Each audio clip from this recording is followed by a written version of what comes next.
Welcome back to Whispers from the Walls, everyone. We usually spend our time digging into legends, uncovering secrets that echo through history, pulling back the curtain on the untold stories of iconic figures. But today, we're not just looking at a legend.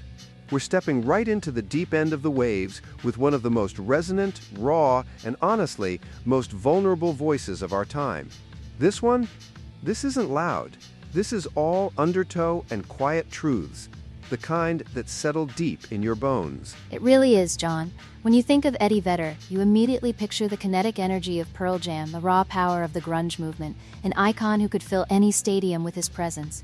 But long before any of that, before the MTV Unplugged moment that gave a whole generation goosebumps, he was just Edward Louis Severson III. And I think understanding that kid, that sensitive kid in a house filled with unspoken tension, is absolutely key to understanding the artist he became and why his music resonates so profoundly. Absolutely. He's always sounded like he's singing from somewhere inside a storm, hasn't he? But that storm, it wasn't just external. A lot of it was brewing right there, in his formative years, in his childhood home. A place where, as the topic description so aptly puts it, adults talked louder than the children, and the truth was something everyone tiptoed around. Imagine that atmosphere for a young, impressionable mind.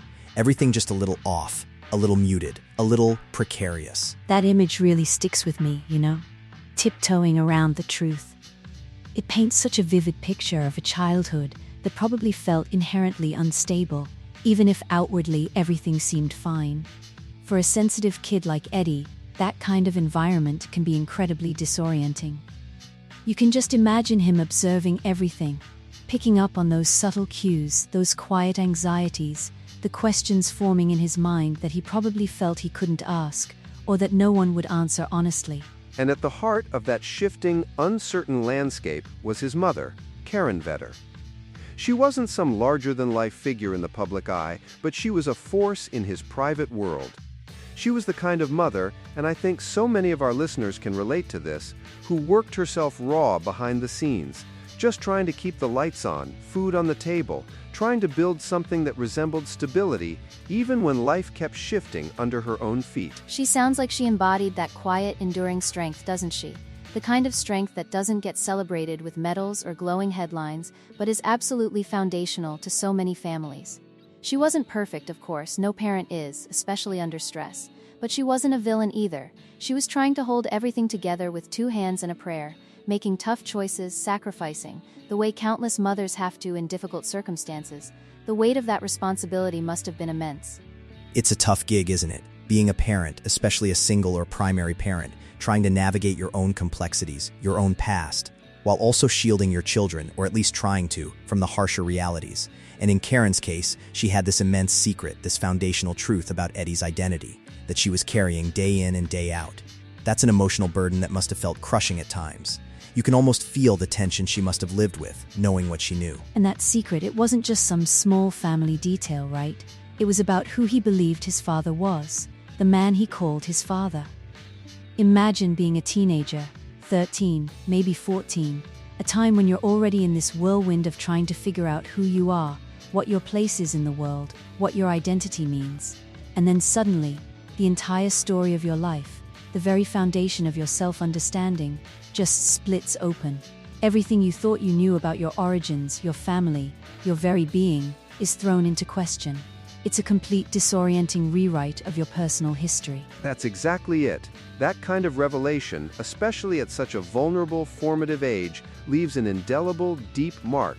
It's not just a piece of information you process, it's an earthquake in your personal narrative, a crack in your foundational understanding of self. And when you really listen to Eddie's voice, I mean truly listen, not just the words, but the way he delivers them, that raw, aching vulnerability, you can feel the reverberations of that moment.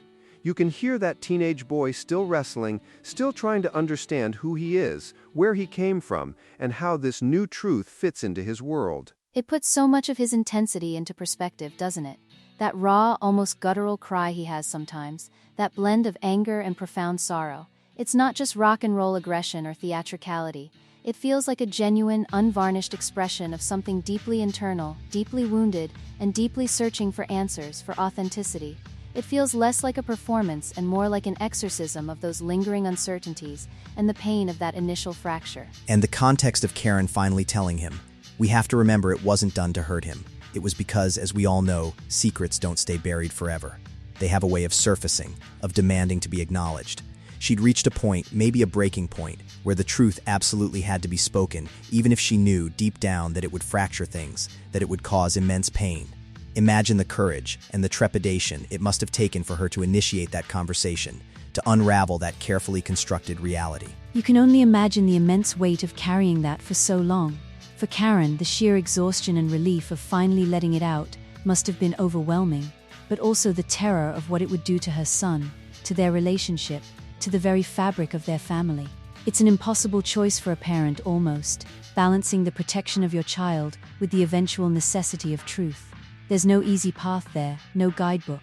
She was navigating uncharted emotional territory, likely alone. And Eddie, he carried that fracture, that profound shift in his understanding of himself and his lineage right into adulthood, and crucially, right into his art. That's why, when he sings, it feels like those bruises you don't talk about, the ones that are deep, internal, perhaps invisible to others, but they still ache. They still inform everything you do, everything you feel, everything you express. It's an emotional blueprint that shaped his entire creative output. That's such a perfect way to put it, John. Bruises you don't talk about. Because his music has always had this quality of unspoken, visceral emotion, hasn't it? It's not always explicit, but you sense this vast, turbulent ocean of experience beneath the surface. And sometimes, in a lyric or a vocal inflection, a single, powerful wave just crashes out, revealing depths you might not have expected. It makes his work incredibly compelling because it feels so authentic, so lived in. It absolutely explains why he sounds both older than his years, possessing this incredible gravitas and hard-won wisdom, and yet somehow still like a searching child, reaching out for something solid, for understanding, for connection. That dual nature, that constant search for grounding while also possessing this incredible insight that comes from navigating such a complex internal world, is what makes him such a magnetic performer and songwriter. It's a paradox that defines his artistic persona. I think it's precisely why so many people connected with Pearl Jam's music on such a visceral, almost spiritual level, especially during the grunge era. It was a time of so much disillusionment, so much searching for authenticity amidst a perceived superficiality. Eddie's voice, his lyrics, they felt so brutally, beautifully honest, because they were coming from a place of genuine lived experience, a struggle for identity, a grappling with painful truths. He gave voice to that collective angst and confusion in a way few others could. And yet, through all of that, through the storm of that earth-shattering revelation and the subsequent navigating of a fractured identity, Karen was the thread that stayed, the person who held on, maybe not always perfectly, maybe not always easily, but in those quiet, consistent, steadfast ways that only mothers truly can. She was the anchor, even when the boat felt like it was capsizing. It's a testament to the incredible resilience of that maternal bond, isn't it? Even when truth shatters illusions, even when trust is tested and pain is inflicted, love, if it's true, finds a way to endure and adapt. You can really feel her presence in his softer songs, the ones where the storm breaks just a little, where the raw edges are softened, and the boy, under all that grit, under all that anger, steps forward, allowing a glimpse of that enduring connection. It's a more tender, nuanced expression of their relationship. Those are the songs that really get me, honestly. The ones where you hear the layers of love, the profound sense of loss, the lingering confusion, but also something gentler, something resilient and unbreakable underneath. It's like he's allowing himself to be fully vulnerable, to show the enduring thread of that connection, that profound imprint his mother left on him, even amidst all the complexities and past hurts.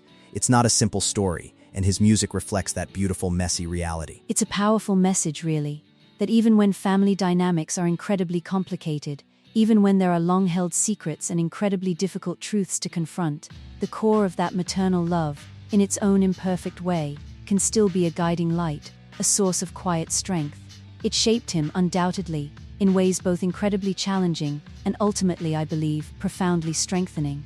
It forged the empathy and understanding that allows him to connect with so many. This entire story, when you strip away the rock star fame, it's not just about a celebrity and his mom. It's fundamentally a universal story about family, about identity, about the profound, sometimes brutal ways truth can both crack you wide open expose every vulnerability, and paradoxically, be the very thing that sets you free to truly understand yourself and find your voice.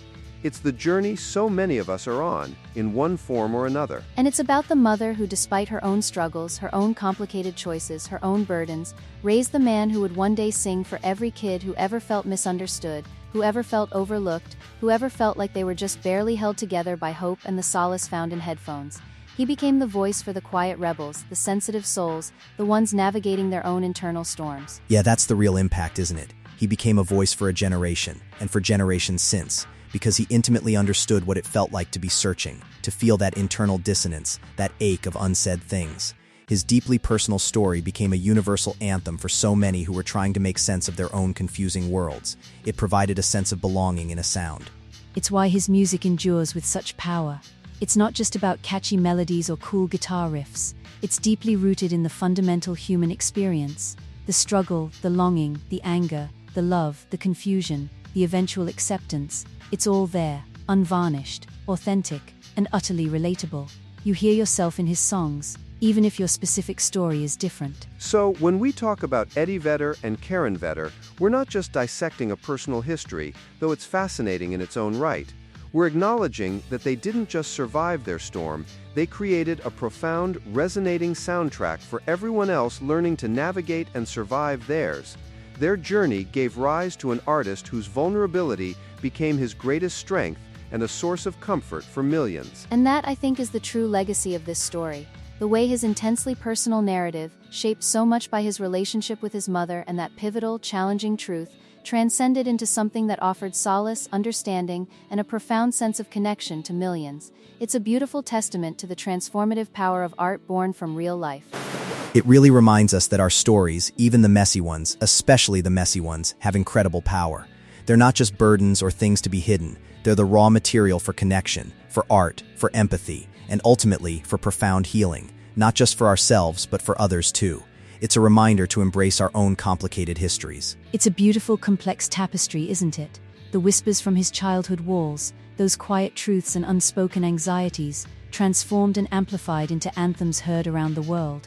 A truly profound journey of family, identity, and the extraordinary power of music to translate the deeply personal into the universally felt. Thanks for stepping into the waves with me today, everyone. If this story hit you somewhere deep, well, that's Eddie for you.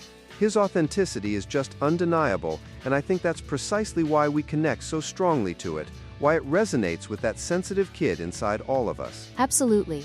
It's a powerful reminder that the most impactful art often comes from the most vulnerable and honest places within us. And sometimes those places are shaped by the quiet, tireless, and often heartbreaking efforts of those who raised us, holding their own secrets and hopes close. Yeah, it makes you reflect on your own walls and the whispers you've heard, or perhaps not heard, throughout your life. It's a pretty moving exploration, and one that highlights the immense power of our origins. Thanks for sharing this, John. It truly is. A story that belongs right here, inside Whispers from the Walls. It just goes to show how much meaning and resonance can be found not just in the grand narratives, but in the deeply personal, quiet histories of the people who shape the world around us. What a listen. Make sure you follow the show so you don't miss the next legend we pull from the shadows. And if you feel like sharing this episode with someone who needs to hear it, someone navigating their own undertow, please go right ahead. I'll be here next time, waiting in the quiet, ready to open another door. Until then, keep listening to what the walls remember.